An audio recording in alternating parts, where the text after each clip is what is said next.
Good afternoon, everybody. How are you? I hope you're doing okay.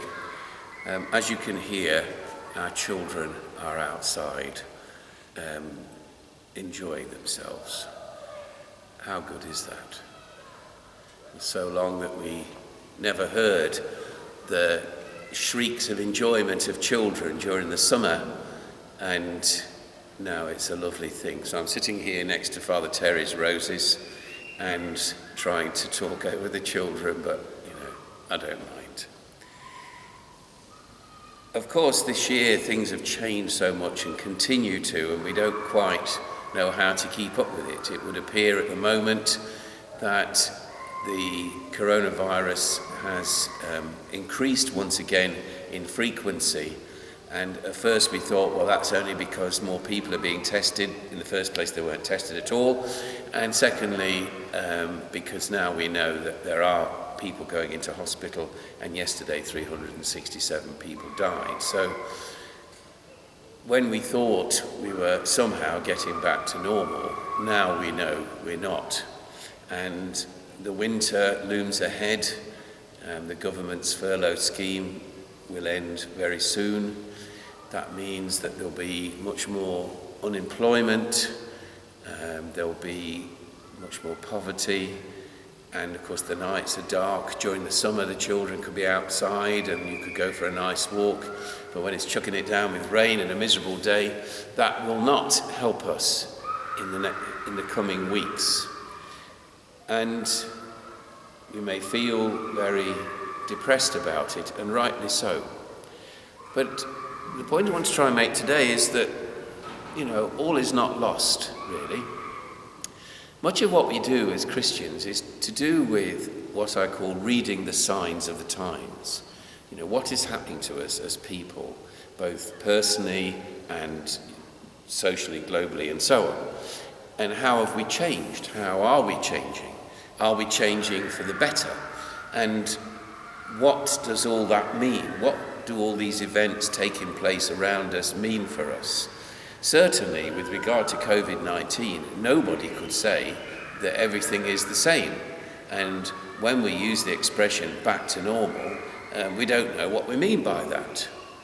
But there's been such a lot of disappointment during the summer, and in the autumn, people's holidays disappeared, many of them including my own. And now we have students locked away in halls of residence, not able to enjoy their university life, and so many things, as I said, the prospect of more unemployment. It's a very, very difficult time. But let's look back, shall we, to start with, and see what happened back in March. Our first reaction to the onset of COVID-19 was shock and disbelief. We didn't believe this thing could be so powerful.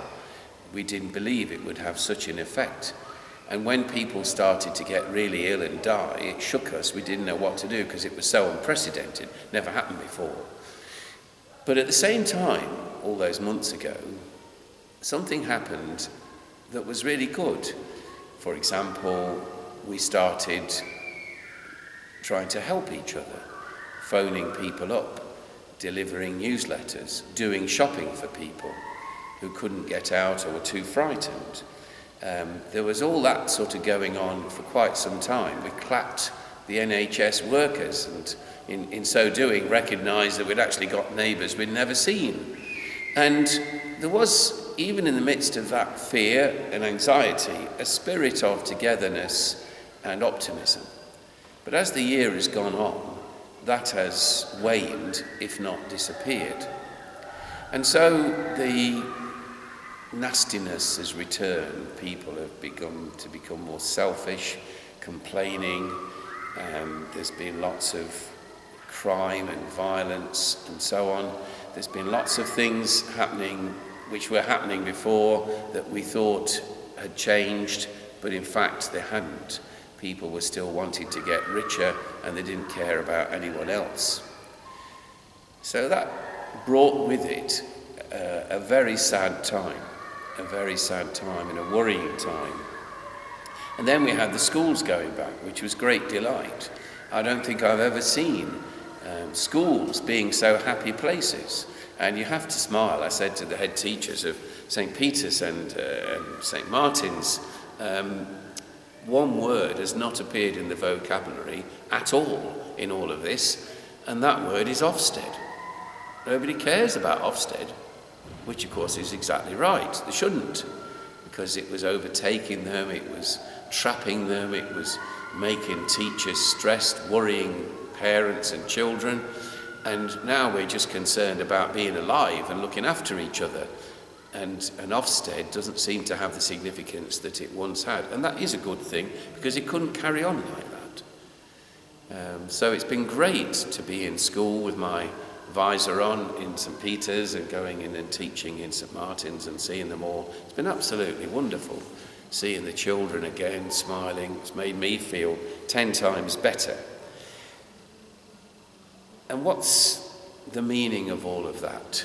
What is the meaning of all of that? Yes, there was the nastiness came back. Yes, it was unpleasant.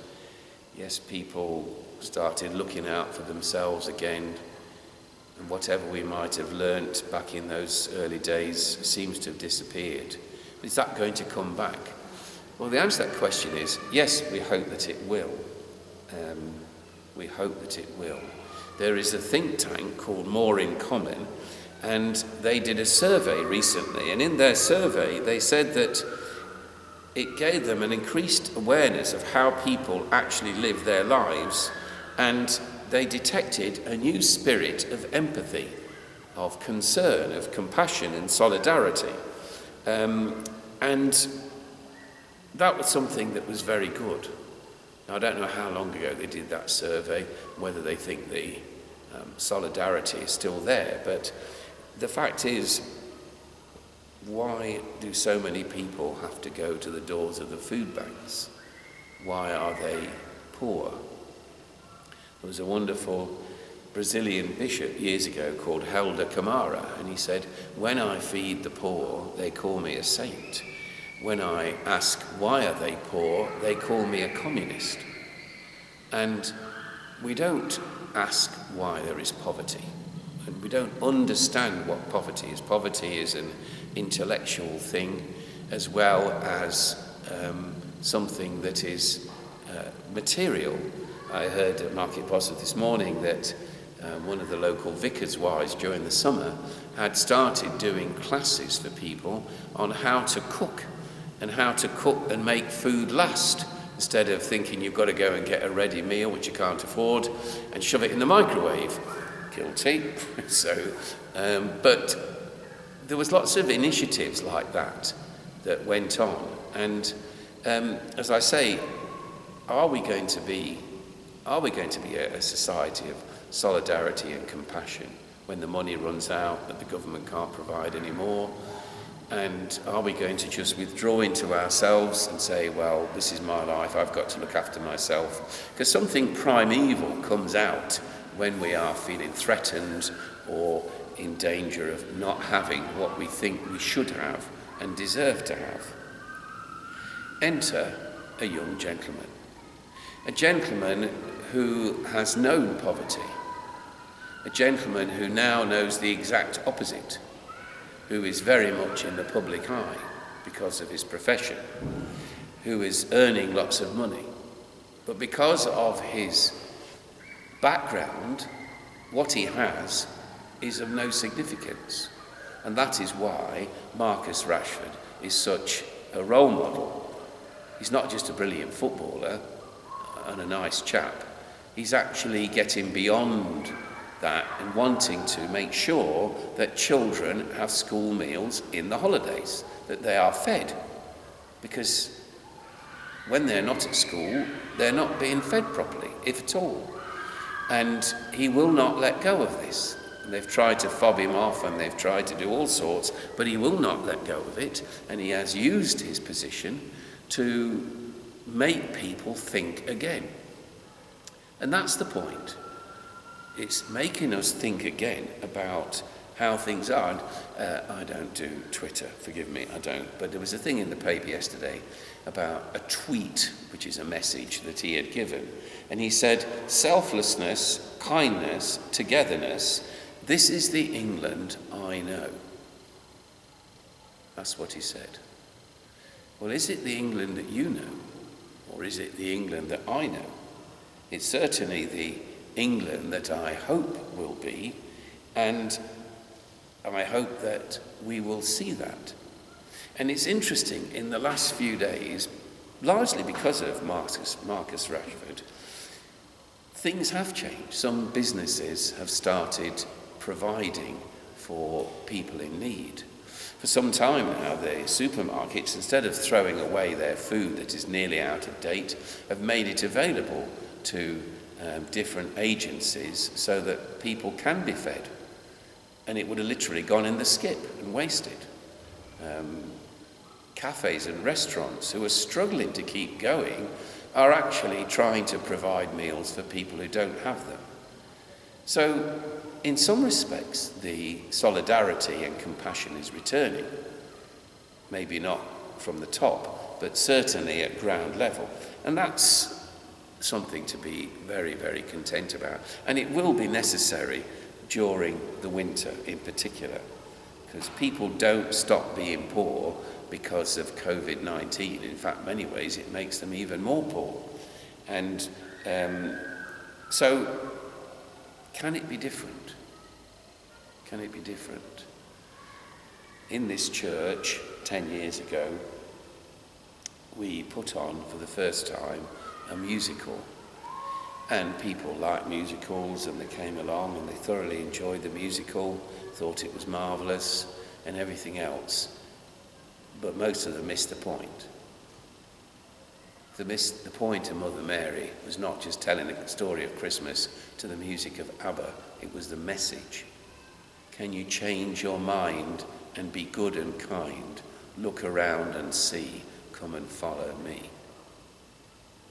That was the message, because people had become depressed when they were looking forward to Christmas. They looked forward to it with foreboding, having to spend money that they hadn't got, and thinking that this was going to guarantee their happiness, and it just didn't. But somehow, the opening of the heart to those in need is good. It's not because it just makes us feel good. Oh, I've helped somebody, I've given them a few quid. No, you have to engage. You have to engage with people, and you have to ask, why are they in this situation, and what can we do about it? Which is what Marcus Rashford's done. What can we do about it? And not just what the government can do about it. It's not just a policy thing. It's what can I do about it? If I'm spending all my life and my energy trying to make more money for myself, when really I should be sharing it with people who are working even harder than me, but don't get paid properly. Why don't they get paid properly? Someone is making money out of them. Why is that someone making money out of them? Because they're greedy. How could that be changed? So these are fundamental questions where solidarity and compassion are something, but the truth is actually more important, to get underneath it all. Because if we're ever to come out of this as better people and a better society, we have to ask those questions and address them. And it isn't just saying to the government, you need to do this. There's that story in the gospel, isn't there, about the rich man who'd got the poor man outside. The rich man was feasting himself, and the point was he never even saw the poor man. Never saw him, and he was outside his gate. He'd love to have had some of the scraps that he'd thrown away. And when they got to the end of their lives, and the story goes that the rich man was in hell, and he wanted to get out, and the poor man was with the Lord. And he wanted to be helped, and he wanted someone to send a message to his family so that they didn't do the same. But he'd never listened to what was spoken to him, and they wouldn't either. And our situation is that we don't see people. We talk about CAFOD, Mary's Meals, food banks and all of that, but we don't actually see it. It's just something to put your hand in your pocket for. And there'll be lots of that over Christmas. But we need to ask why. It's one thing that Father Michael teaches us is about life in his own country, and to ask why. What can we do? What pressure can we put on people to make sure that these children do get the meals that they deserve, to make sure that people get a proper wage and they're not working in sweatshops in Leicester, producing goods that we don't want to pay too much money for, and great profit for those who are running the show? Why are refugees being shoved into the English Channel by traffickers who have taken all their money and left and abandoned, to arrive here only to be sent back? There are lots of questions to be asked, and a lot of it's to do with how do we see things? How do we read the signs of the times? But this is the point of the gospel. This is the whole point. And the gospel is the template for our living, whether we believe in Jesus or not. Because we need to look at it again. Not as something which is, if you like, attractive to a few, but essential to the many. And what is enshrined there, to find your life, you have to give it away, is true for all people at all times. So let's keep the phone calls going to people who are lonely. Let's keep delivering the newsletters. Let's keep offering to do shopping for people. Let's look at them in the face, those who are frightened and frail. Let us keep praying for them when we come here to Mass. Let's keep doing those things. Let's put pressure on governments and people to change how we do things so that people don't have to be poor. That's the thing that matters. It's not just reading the signs of the times, it's living the signs of the times. For the Christian, the answer to these questions is never no, but always how.